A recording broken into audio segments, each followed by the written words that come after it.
Já ouviu falar no S&P 500? É um dos índices bolsistas mais relevantes a nível mundial e no mais recente episódio do podcast Money Bar vou explicar-lhe em que consiste e qual a sua importância para o mercado. Olá, o meu nome é Bárbara Barroso, sou especialista em educação financeira e finanças pessoais e sejam bem-vindos ao Money Bar. Here we go.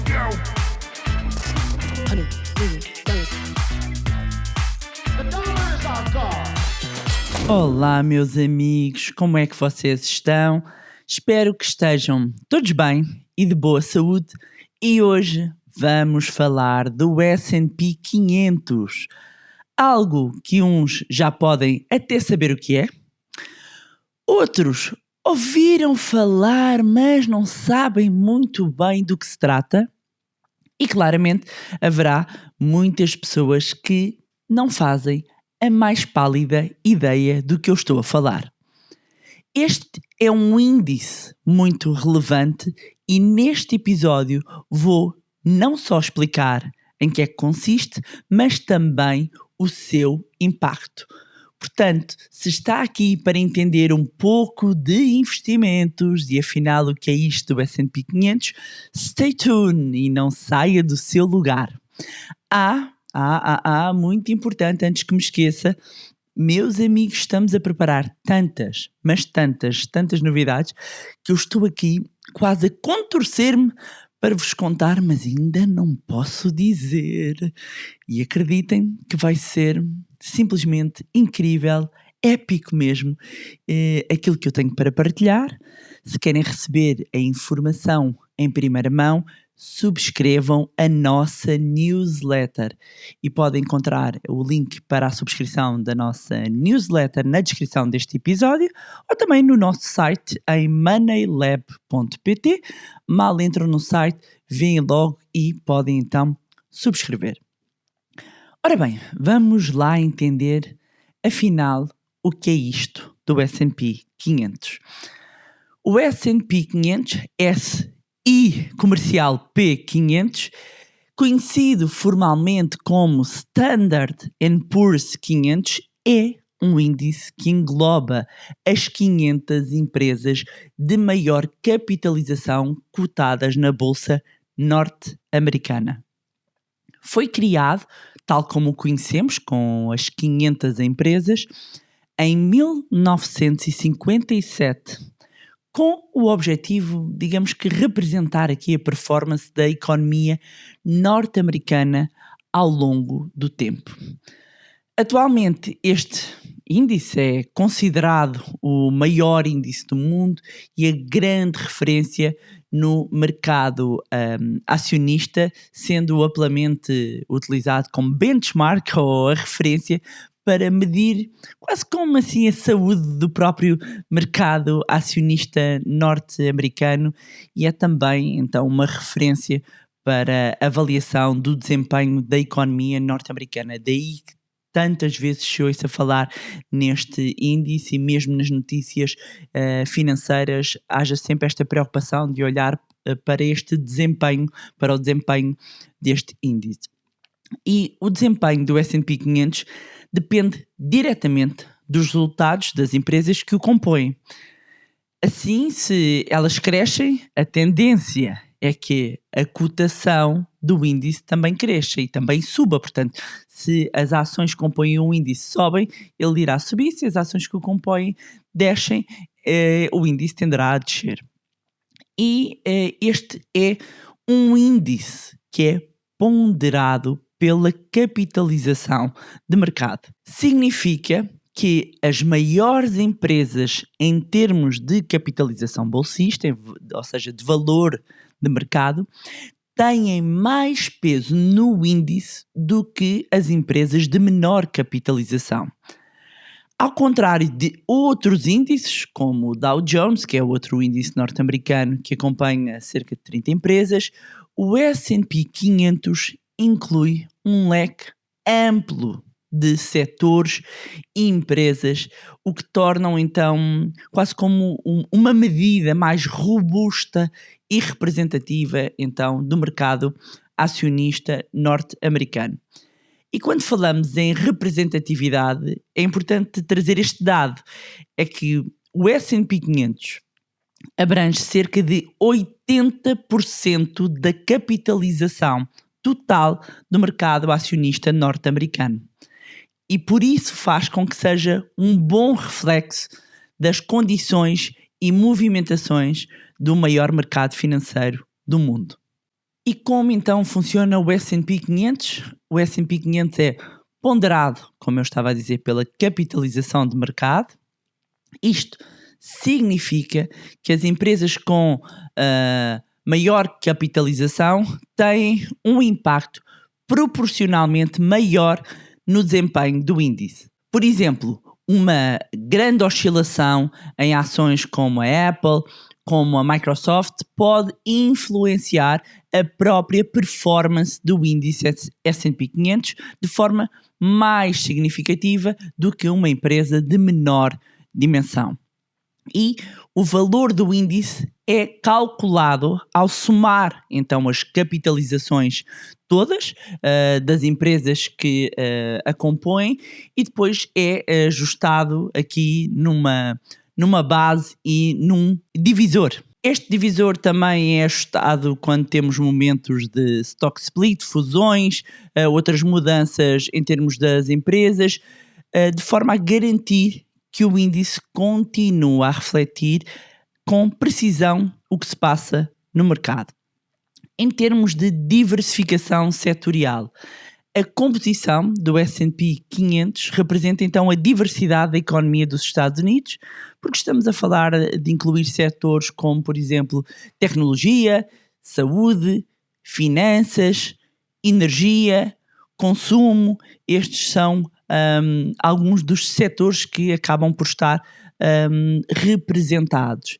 E, em geral, o S&P 500 é considerado, então, um indicador antecipado das tendências económicas. E sabe porquê?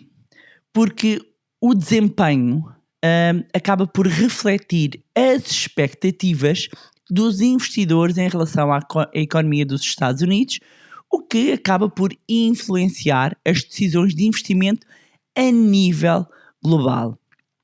É composto por empresas de diversos setores, como eu estava há pouco a dizer, e trazendo aqui só alguns exemplos de empresas que todos nós conhecemos e que fazem parte do índice, como por exemplo a Apple, a Microsoft, a Amazon, a Alphabet, que é a Google, a Meta, que detém o Facebook, a Berkshire Hathaway, a Johnson & Johnson, o banco JP Morgan. Estes são alguns exemplos. Estas empresas são escolhidas com base em critérios que incluem a capitalização de mercado, liquidez, se a sede está nos Estados Unidos e o facto de estarem então cotadas numa bolsa norte-americana. O índice é gerido por um comitê que acaba por rever regularmente as componentes que são necessárias, os critérios para garantir que as empresas cumprem esses critérios que estão estabelecidos, e dando só aqui alguns exemplos de que basicamente uma empresa que quer fazer parte deste índice, ela tem que cumprir alguns critérios, e vou dar aqui exemplos. Ter a operação nos Estados Unidos, ter um valor de mercado no mínimo de 8,2 mil milhões de dólares, apresentar uma liquidez elevada, apresentar resultados positivos nos últimos 4 trimestres seguidos, ter pelo menos 50% dos seus títulos em free float, ou seja, dispersos em bolsa, ter resultados positivos no trimestre mais recente, entre outros critérios.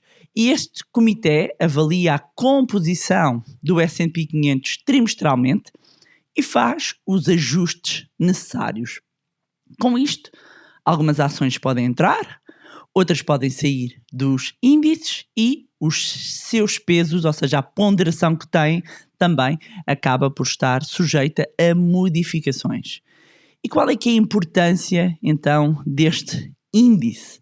Este índice é importante por várias razões e vou elencar aqui algumas das mais relevantes.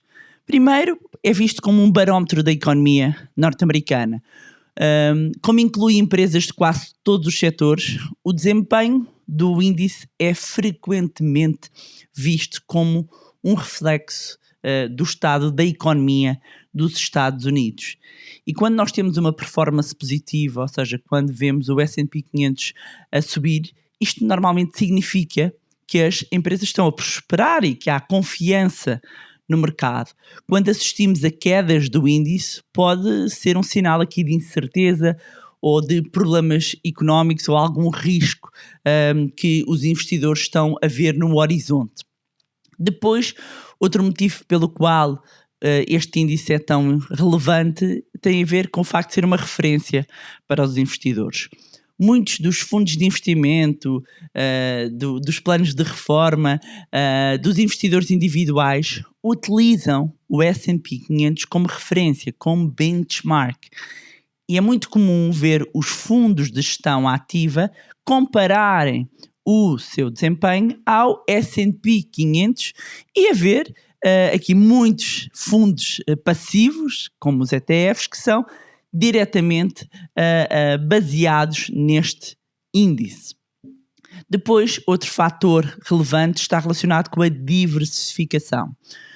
O índice oferece uma maneira fácil e eficiente de obter aqui uma exposição a um conjunto diversificado de empresas líderes em diferentes setores. Portanto, quando nós olhamos para este índice, estamos a olhar para um conjunto de setores e é possível, inclusivamente, investir no índice, e já vou explicar, em vez de investir nas 500 empresas individualmente, e consegue entender o esforço que iria ser necessário para eu deter e na mesma ponderação as várias ações das várias empresas que compõem o índice.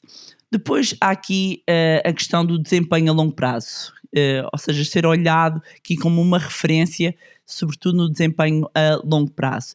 Historicamente, o S&P 500 tem proporcionado retornos robustos a longo prazo. E claro que, embora haja volatilidade a curto prazo e oscilação das cotações, e nós estamos, no momento em que este podcast está aí para o ar, estamos muito próximos das eleições nos Estados Unidos, portanto estamos no último trimestre de 2024, o que significa que há vários fatores que podem levar aqui a uma elevada volatilidade. Isso é normal que aconteça. E embora haja volatilidade no curto prazo, quando olhamos para o S&P 500, com quedas e subidas do valor, o índice tem-se demonstrado resiliente, ou seja, com um crescimento consistente ao longo dos anos, e tem sido visto cada vez mais como uma opção atrativa, sobretudo para quem tem como objetivo o investimento no longo prazo. E a esta hora está a perguntar-se, mas afinal, como posso eu investir no S&P 500? Investir no S&P 500 é relativamente simples e pode ser feito de várias maneiras. Vou trazer aqui alguns exemplos. Um deles é através de ETFs, de Exchange Trade Funds, e é a maneira mais comum de investir no S&P 500 é através de um ETF que vai, no fundo, replicar o índice. E estes ETFs permitem que os investidores comprem uma fatia logo do índice a um custo relativamente baixo e de uma maneira muito simples. Outra forma é através de fundos de investimento. Muitas gestoras de fundos oferecem fundos, passa a redundância, que acompanham o S&P 500 e são geridos por profissionais que tentam replicar aqui o desempenho do índice ou ter aqui como referência o índice, comprando as ações que o compõem. Alguns procuram ter aqui só uma versão das boas empresas do índice, mas é uma forma que tem de estar exposto então a este índice. Outra forma são os derivados, e investidores mais experientes podem usar opções ou futuros sobre o S&P 500, até para especular, é verdade, sobre o desempenho do índice ou para proteger as carteiras contra perdas. No entanto, e eu tenho que chamar a atenção, estes são instrumentos que envolvem mais risco, que requerem uma maior compreensão dos mercados, e eu vou-vos ser perentória, não se metam nisso, porque foi exatamente assim a negociar futuros do S&P 500 que eu, aos 22 anos, perdi tudo. Portanto, afastar-se daqui porque há outras formas mais simples. Investir no S&P 500 é, então, uma estratégia que tem vindo a ganhar cada vez mais seguidores, é uma estratégia popular e eficaz para muitos investidores, sejam iniciantes ou mesmo experientes, porque com uma exposição ampla às maiores empresas, não só norte-americanas, mas que elas próprias têm uma grande exposição a nível global, ao ter uma exposição ao índice é uma maneira de participar no crescimento da economia norte-americana e com um custo que pode ser baixo e acessível, sobretudo se for através de ETFs.